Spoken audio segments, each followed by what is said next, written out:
Hello everyone, welcome back to our channel. So in this guide, I'm going to show you how to connect ChatGPT with Canva. So first, open chatgpt.com and log into your specific account.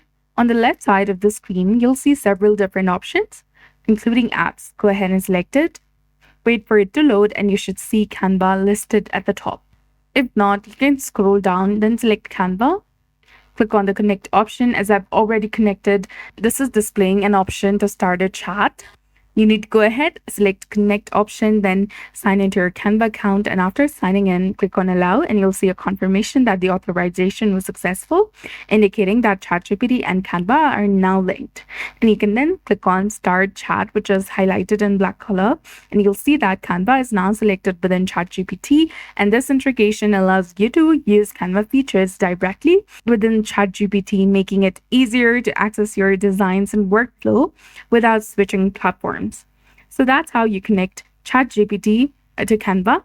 I hope you found this video helpful. If you did, please like, share, and subscribe. Thanks for watching. We'll see you again in the next one.